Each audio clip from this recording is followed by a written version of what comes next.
Este é o chafariz do Mestre Valentim, na Praça 15, o local exato do desembarque da corte portuguesa no Rio de Janeiro, 200 anos atrás. Nesses 200 anos, a cidade avançou em direção ao mar. Hoje existe aqui muito concreto, muito asfalto, são quase 100 metros do local em que nós estamos até a água, na Baía da Guanabara. Tem muito barulho de ônibus, um trânsito muito intenso. Mas 200 anos atrás, o mar vinha até este local. E foi aqui, nas escadas que ficam ao pé deste monumento, que a corte desembarcou no dia 8. Era uma cidadezinha muito simples, o Rio de Janeiro tinha 60 mil habitantes, era um vilarejo colonial com casinhas brancas rentes à praia, era muito precário o saneamento básico, não tinha esgoto, então havia um odor muito ruim que exalava das ruas da cidade, porque não tinha saneamento. Então as ruas foram salpicadas com flores, com areia branca da praia, foram perfumadas, e daqui a corte se dirigiu à Igreja do Rosário, que era a então Catedral da Sé, onde foi feito um Te Deum, uma cerimônia de ação de graças pela chegada ao Brasil.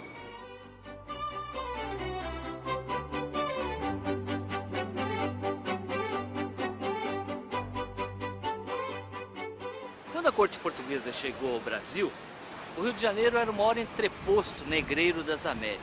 A cidade recebia entre 10 mil e 18 mil escravos por ano. Os escravos constituíam 2/3 da população, escravos, negros forros e mulatos, e eles eram uma onipresença na cidade do Rio de Janeiro. Faziam de tudo. Vendiam carvão, vendiam capim, vendiam leite, distribuíam água que descia da floresta da Tijuca, aqui por esse aqueduto dos Arcos da Lapa, em direção ao Largo da Carioca. Eles vendiam essa água de casa em casa. Também recolhiam os esgotos da noite, os dejetos acumulados durante a noite, e levavam em direção ao mar. Naquela época, as praias não eram locais de banho de sol, de banho de mar e de lazer como são hoje. Eram esgotos a céu aberto. E cabia aos escravos fazer essa tarefa de saneamento básico da cidade. A escravidão era o principal negócio do Rio de Janeiro no final do período colonial brasileiro.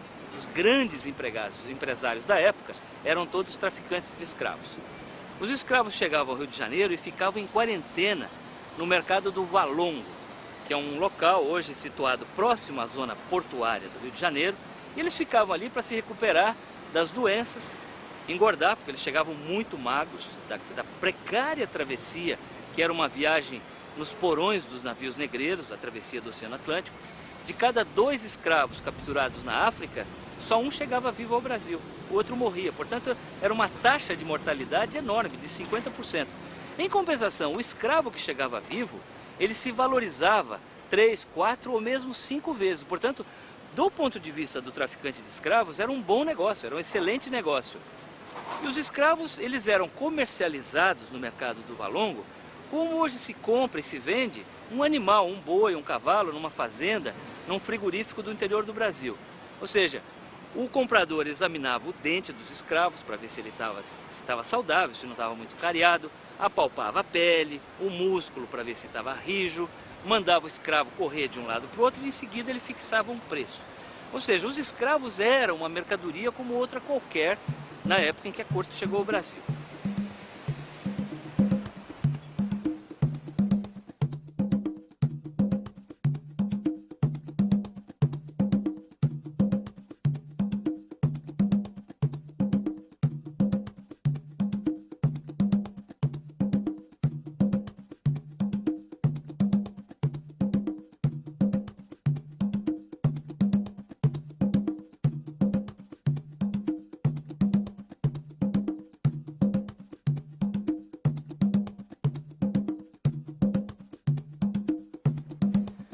E agora nós estamos na última etapa desta nossa longa jornada de Portugal ao Brasil, acompanhando a viagem da família real portuguesa rumo ao Rio de Janeiro 200 anos atrás.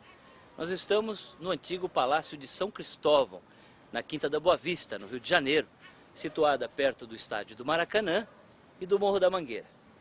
Foi neste local, neste prédio, que o Dom João ganhou de presente de um grande traficante de escravos, o Elias Antônio Lopes, logo que chegou ao Rio de Janeiro, em março de 1808, foi nesse local que o rei passou os seus 13 anos seguintes, na sua temporada brasileira. Era aqui que o Dom João despachava com seus ministros, dava audiências aos embaixadores estrangeiros e também recebia a corte, a população do Rio de Janeiro, nas cerimônias do beijamão, que eram eventos que duravam 6, 7 horas, em que qualquer pessoa, mesmo os escravos e os índios, tinham o direito de entrar na fila para beijar a mão do rei, entregar bilhetinhos, reclamar do comportamento dos funcionários públicos, fazer pedidos especiais. O Dom João levou uma vida muito simples no Rio de Janeiro. Ele gostou muito do Brasil, ele costumava fazer passeios ao redor da cidade conduzindo a própria carruagem. Era nesses passeios que ele consumia os seus famosos franguinhos passados na manteiga, preparados por um cozinheiro do Palácio da Boa Vista, e que ele levava na algibeira, no bolso da sua casaca, e ia comendo ao longo do caminho. O Dom João realmente adorou o Brasil e, se dependesse apenas da vontade dele, provavelmente não teria voltado a Portugal. Mas o Dom João é obrigado a voltar para Lisboa em 1821. Dom João partiu do Rio de Janeiro em 26 de abril de 1821. Sua comitiva incluía cerca de 4.000 portugueses, um terço do total que o havia acompanhado na fuga para o Rio de Janeiro 13 anos antes. Conta-se que o rei embarcou chorando de emoção. Se dependesse apenas de sua vontade, ficaria no Brasil para sempre. Porém, uma vez mais, aquele rei gordo, bonachão, sossegado, solitário, indeciso e muitas vezes medroso, curvava-se ao peso das responsabilidades que a história lhe impunha. Durante esses 13 anos da permanência da corte no Brasil, Portugal sofreu muito. Foi invadido várias vezes pelas tropas de Napoleão, muita gente morreu, pereceu de fome, de guerra, fugiu do país, o país se empobreceu. Em 1820 a situação era tão crítica que houve uma grande rebelião em Portugal chamada Revolução Liberal do Porto. Liberal porque já estava contaminada pelas ideias da Revolução Francesa. Aí são convocadas as cortes portuguesas que exigem a volta do rei. E o Dom João volta, aparentemente contra a sua vontade. Mas ao partir de volta para Portugal, o Dom João sabia o que ele tinha feito. Ele tinha feito a independência do Brasil. O Dom João sabia que ao transformar o Brasil de forma tão profunda, tão acelerada, num período de apenas 13 anos, não havia mais a possibilidade de voltar à condição de colônia, que vigorava até 1807. Tanto assim que antes de partir, o Dom João chama o seu filho mais velho, futuro imperador do Brasil, Dom Pedro I, e pronuncia uma frase célebre. Ele diz assim: Pedro, se um dia o Brasil tiver que se separar de Portugal, antes que seja para ti que me has de respeitar, do que para qualquer um desses aventureiros. Ou seja, o Dom João sabia que tinha feito a independência do Brasil, que é de fato o que acontece no ano seguinte, em 1822.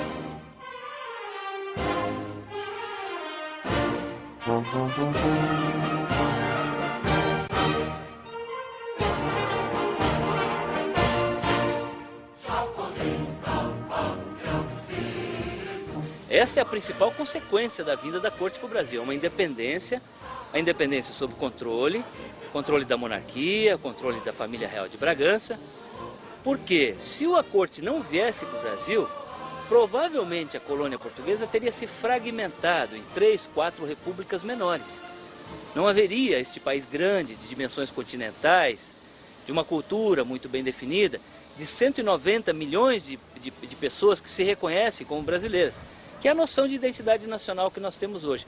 Portanto, a principal consequência da vinda da corte para o Rio de Janeiro 200 anos atrás é o próprio Brasil que nós temos hoje.